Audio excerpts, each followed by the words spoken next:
பேர்ல ஒவ்வொரு நாளும் எங்களுடைய வளர்ச்சியில சார் தான் ஞாபகம் வரும்.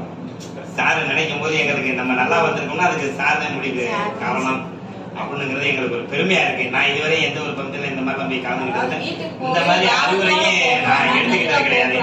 நானும் வெளிநாடுலாம் போய் வந்ததுன்னு ஒரு ஹோட்டல் தொழிலை பத்தி சொன்னாரு சாரு. சாரு முன்னாடி எனக்கு ஒரு 4 வருஷம் 5 வருஷத்துக்கு முன்னாடி ஒரு வாய்ப்பு கிடைச்சு அன்னைக்கு நான் தொழில மிகப்பெரிய ஒரு லெவல்ல இருக்கக்கூடியவன். தொழிலை பத்தி எனக்கு தெரியாது. சார் வந்து இப்ப சொன்னோன்னே இந்த தொழிலை விட்டுட்டமே, நான் பெரிய கேட்டரிங் வச்சு நடத்தினேன். கவர்மெண்ட் கம்பெனி கேட்டரிங் வச்சு மரமல்ல அம்பாள் ஹோட்டல்னு சொல்லி ஒன்று தொழிலை பத்தி எனக்கு தெரியாது. எங்களுக்கு தொழிலே வந்து பூக்கட்டுற தொழில் தான். ஆனா ஹோட்டல் தொழில வந்து பேர் ரொம்ப பெரியப்பட்டேன். ஆனா எனக்கு வந்து பெருமைப்பட்டேன்னா பெருமைப்படத்தே முடிஞ்சே தவிர இந்த வளர்ச்சியை என்னால கொண்டாடுறதுக்கு மிகப்பெரிய கஷ்டப்பட்டேன். ஆனா தொழிலை சார்ந்த தொழில அந்த ஒவ்வொரு ஒரு மாஸ்டர்களும் எனக்கு ஒரு தெய்வம் மாதிரி கிடைச்சாங்க. அதுக்கு எனக்கு நல்ல டைம்ல தான் நான் சொல்ல முடியும். கிடைச்சவங்களை கூட நான் விட்டுட்டேன். என்னன்னா என்னுடைய சார் மாதிரி